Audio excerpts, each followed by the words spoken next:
이진숙 국회 과방위 불출석. 다시 터진 법화 논란, 국민 분노 폭발. 이진숙이 결국 국회 과방위 현안 질의에 불출석했습니다.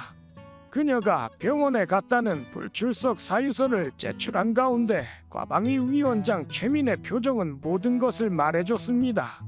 불과 10시간 만에 군사작전처럼 사라졌던 그녀가 건강해 보이던 모습과 대조되는 이번 불출석 사유는 그야말로 국민들을 분노케 했습니다. 또다시 법화로 무언가를 저지르고 있을 것이라는 국민들의 반응은 결코 놀랍지 않습니다. 그리고 아니나 다를까 또다시 터진 법화 논란.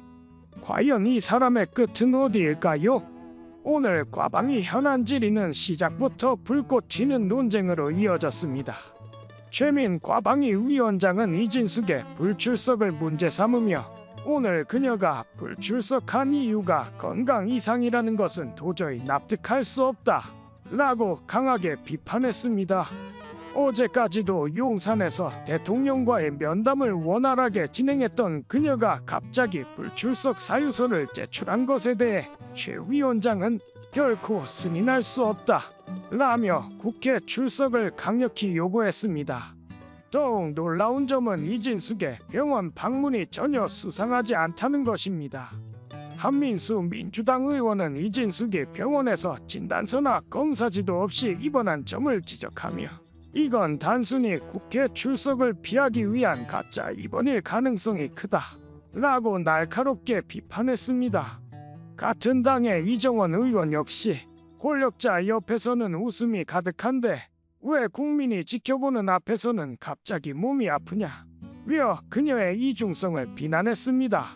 국민의힘은 더 이상 이진숙을 방어할 수 없다는 듯 어설프게 그녀를 실드 치다가 국민들 앞에서 크게 망신을 당했습니다. 국민의힘 신성범 의원은 이진숙 위원장의 상태에 대한 판단은 최 위원장이 아닌 의사가 내린 것이라며 그녀를 옹호하려 했지만 오히려 국민들의 분노를 더 키웠습니다.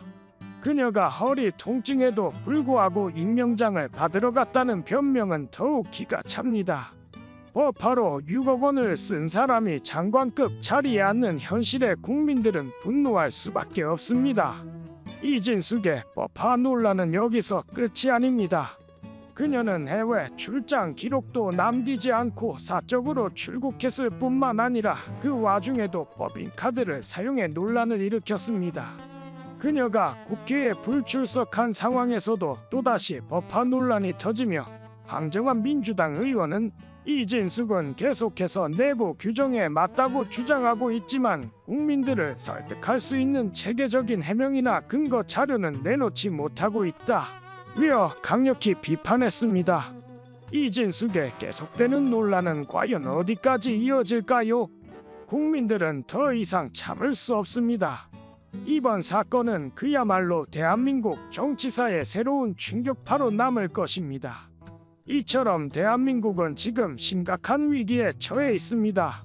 오늘 블라인드에 올라온 충격적인 글이 전국을 뒤흔들고 있습니다.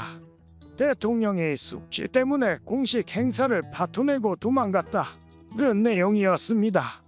체코 원전 세일즈를 자랑하려던 대통령이 숙취로 인해 행사에 불참했다는 한국수력원자력 직원의 폭로였습니다. 이는 윤석열 대통령의 실체를 그대로 드러내는 사건입니다. 대통령의 이 같은 무책임한 행동으로 인해 나라의 기강이 완전히 무너지고 있습니다. 최근 국가안보를 책임져야 할 블랙요원의 비밀 자료가 유출되며 역대급 논란을 일으켰습니다. 그러나 여론이 악화되자 정부는 북한을 해킹 중이라 북한이 당황하고 있다고 공개적으로 발언했습니다. 세계 어느 정부가 자국의 해킹 활동을 이렇게 공개적으로 발표합니까? 이런 상황에서 정부의 뇌 구조가 이상하다는 비난이 터져 나오고 있으며 일부는 뇌가 없는 것 같다는 조롱까지 이어지고 있습니다. 정부는 휴민트 정보원 명단 유출에 대해 또다시 전 정부를 탓하고 있습니다. 문재인 정부 당시인 2019년 국가정보원에서 대북 공작에 발령난 간부가 대북 공작 경험이 전무한 상태에서 민감한 휴민트 정보원 명단을 출력한 사실이 MBN 취재 결과 드러났습니다. 그 후 활동 중이던 정보원 중 절반이 발각되어 북한에서 처형당한 것으로 전해졌습니다. 윤석열 정부가 들어선 뒤 서버에 남아있던 출력 기록을 바탕으로 정보 당국이 조사를 벌였지만 출력 이유에 대해 추궁한 결과 단순히 호기심에 출력했다는 황당한 답변을 들을 수밖에 없었습니다. 강제 수사권이 없는 상황에서 사건은 특별한 조치 없이 마무리되었고 관련자는 여전히 핵심 부서에서 근무 중이라는 사실이 밝혀졌습니다. 현재 남아있는 대북 공작 정보원의 신뢰도는 크게 떨어진 것으로 보이며 이로 인해 우리 정보기관의 국제적 신뢰도에도 심각한 타격을 줄 수 있다는 우려가 커지고 있습니다. 그런데 이번 유출 사건도 현 정부에서 발생한 일입니다. 대통령이 나라의 기강을 바로잡지 못한 결과인데 왜 여전히 전 정부를 탓하고 있습니까? 정부가 바뀐 지가 언제인데 아직도 전 정부에 책임을 돌리고 있는 것입니까? 이러다 임기 말까지 전 정부 탓만 할 것 같다는 비판이 나오고 있습니다. 이것이 바로 현 정부의 무능함을 증명하는 것입니다. 이진숙을 둘러싼 여야 갈등은 앞으로 더욱 심화될 전망입니다. 야당은 8월 1일 이진숙에 대한 탄핵 소추안을 발의했습니다. 이진숙이 위법하게 방송통신위원회를 2인 체제로 운영하며 공영방송이사 선임권 등을 독단적으로 의결했다는 이유에서입니다. 탄핵 소추안은 같은 날 열린 국회 본회의에 즉시 보고되었으며 윤석열 정부 출범 이후 방송통신위원회 관련 탄핵안이 제출된 것은 이번이 4번째입니다. 야당은 이날 오후 본회의에서 탄핵안을 상정해 표결 처리할 계획입니다. 국회법상 탄핵 소추안이 발의되면 첫 본회의에 보고된 후 24시간 이후부터 72시간 이내에 무기명 투표로 표결해야 합니다.